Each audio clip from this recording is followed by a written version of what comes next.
Hi folks, my name is Ian Crew. I'm an instructor at the Joy of Dance Center in Toronto, Ontario, and the creator of SocialBallroom.Dance, where you can learn your dance at your place on your schedule.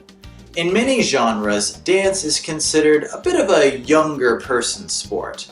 True, ballroom dancing tends to draw a more mature clientele, but even here, the younger crowd is often the more popular. It doesn't help that as we grow older, we often develop health issues which can make it more difficult to dance at a level that we're happy with. But then you hear about people who defy the odds, who remain spry and nimble into their 90s or later, and who remain some of the most popular dancers at a social. How do these people do this? We know these people exist because, well, I have both met and danced with them. Caitlin and I often go to retirement homes and do evening entertainment, for example, and we're often amazed at how mobile some of these residents are.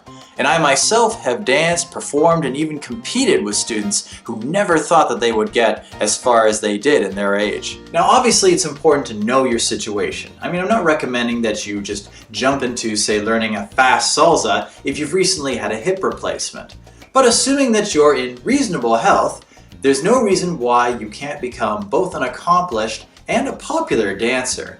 So let's start this month's theme by looking at some general tips on how to get you there. First, start now.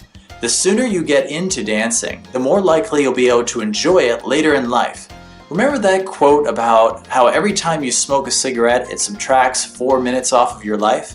Well, learning dancing can add minutes or even years, but the more you dance and the sooner you start, the more of that benefit you'll get. Also, start small. A big change in physical activity is stressful for anybody, let alone one that is getting on in years. So I recommend starting small with, say, a single lesson a week with a lower impact dance like waltz or rumba. Remember, if you treat your body respectfully, it will be more able to scale up your practicing without risk of injury. Trust your instincts. Some people will tell you that you're too old to do this or that. It's important to remember that you are the master of your own body, and that if you want to dance, you can go dance. You have to decide whether or not you feel the benefits, the rewards are worth those risks. Know your body. If you have any past injuries, any torn ligaments or strained knees or ankles, if you have any balance issues, make sure that you are especially careful when moving a part of your body that will activate those issues when you're dancing. And make sure that your partner knows about those issues too. Consider combining your dance practice with strength training. The more fit your body is, the longer it can dance without risk of injury. Try lower impact activities like swimming, Pilates, yoga, or even just taking longer walks. And finally, be patient. Fact is, you might learn a little bit more slowly than the younger dancers. Don't compare yourself to anybody but the person you were yesterday, because ultimately, it doesn't matter how good you get. There's always going to be somebody better than you, and there'll be somebody worse than you.